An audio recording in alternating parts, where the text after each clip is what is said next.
Hello everyone, welcome to Module 3. In this video, I'm gonna walk you through an example of how to plot useful information in R. Firstly, packages. Install packages when first using them. What are R packages?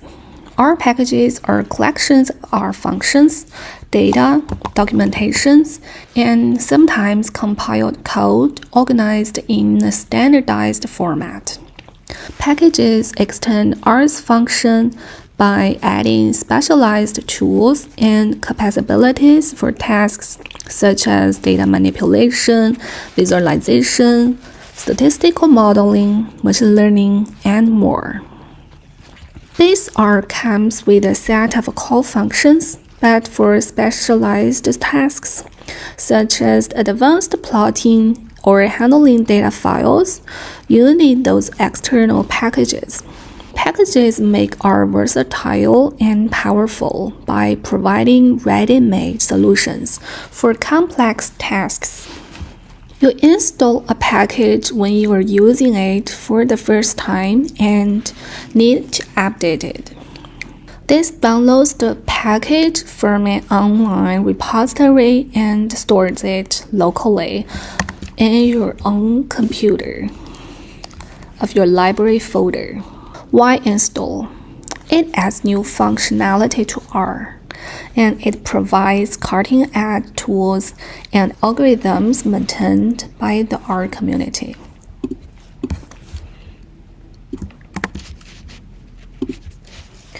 You just need to install it when necessary. Tidyverse is a collection of R packages from data manipulation, visualization, and more.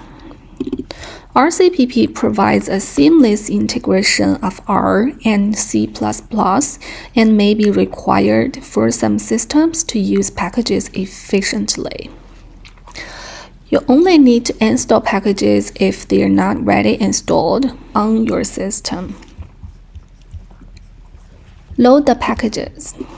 By using libraries, parentheses, double quotes, and the library name is inside, you can load essential packages such as the ggplot2, which help you to plot the figures, titles, and others. Library read Excel allows reading .excel file directly into R. Every time when you try to use the libraries or packages, please load them in your R code. But for the installation, you only need to do it when necessary. Setting the work directory. When you need, you can set the work directory by use set wd, and inside of it, please provide a valid local file path. And we can also use the get wd to check what's the current working directory we are using. For now, it's not necessary to set it up. Read the spreadsheet into a table. Read Excel reads data from the first sheet of an Excel file into a table, a modern version of data frame. To do that, make sure you can successfully access the file name on your local machine. On my computer, I saved it over here. We can get the information and copy-paste the path, and then can put it over here. Let's execute this line and make sure that it runs successfully before you move on. After reading the data, we can view the data. There are several ways to view the data. Firstly, just type the data's name and execute it. You can see the information. Or if we want to select rows from top, we can see head and the name of this data set. Then it shows first 6 rows of this data set. Or I can just check the bottom rows from this data set, tail, name, and 3. This will the last 3 rows, and I can change it to be 10. This fills the last 10 rows from this data. I can also check the summary statistics for all columns by using the summary method. Then I can see for the column of the year, mean value is 1900 and max value is 2018. And I can also see the mean, the first quantile, median, third quantile, and etc. Selecting columns. When I have a lot of columns inside of my data set, but I'm just interested in specific one, then I can use the select column method. The select column is very similar as what you're using in database. Select, this is the table's name, and this is the column you're selecting out. The column of year will be selected. Select 2 columns, the year and 01 to 04 years. Those 2 columns are selected out. Or I can select all columns except the column of year, minus the column name.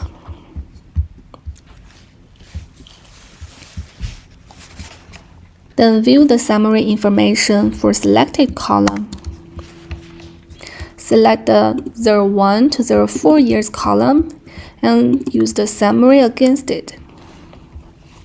Let's review the column again. Our dataset is in wide format. It's a little messy, so I can use the pivot longer method to reshape the data from wide to long. The pivot longer transforms wide format data into long format data. And the column specifies the columns to pivot. Names 2 creates a new column, age group, to store the names of selected column. And the values 2 creates a new column, death rate, to store the values. Now we can see there are 3 different columns: year, age group, and death rate. Data modification. After changing the wide format to long format, I still want to modify the columns for the death rate. Multiplies death rate values by 100,000 to convert the rates to death per 100,000 people. Instead of a lot of decimals, now they're more clear. Add a new column. Add a decade column by dividing years by 10, truncating the result, and multiplying by 10. Let's take a look at it. For example, I have a year of 1955. And if I want to manipulate the year, divide by 10 and truncating the result, then I'm gonna leave 195 and then times 10. 1955 becomes 1950. By doing that, I successfully achieved the decades. Instead of the 1901 to 1900, 1902 to be 1900. So the data set is reshaped from yearly based to decade based. We can view the table one more time. Then renaming the columns. I renamed the death rate to be death rates per 100,000. Then view the table. It has the new column name. Every time when you run something, make sure that you view the table to double check the code actually executes as what you want. Saving and loading the data. After you achieved a good format of data, you can save the table to an RDS file by using the save RDS. And after that, when you try to use it, you can read it directly from RDS file instead of rerun everything. Calculate summary statistics for each decade. Here we use the group by. Group by is another very similar operation as SQL. It groups the data by the decade column and summarize. It calculates the summary statistics for each group. So we have the mean deaths, the mean value for each group of the decade, and the count of how many of them in each group. Then we have the decades and the mean deaths for each decade and the count of how many of them inside of each group. Then we can create a line plot. Then visualize it with the baseline. ggplot is the function what we want to use. And this area defines the x-axis, y-axis, and the color grouping. So the color is age group, x is year, and y is deaths per 100,000. And the gem line adds line to the plot. That's executed. You can find the plot on the right bottom of your RStudio. Then let's do more. Adding something to the baseline of the plot. We want to add a lapse of y, and it adds the y label of deaths per 100,000 and a title to the legend and labels, and also highlights 1918 Spanish flu with a vertical line and a notation.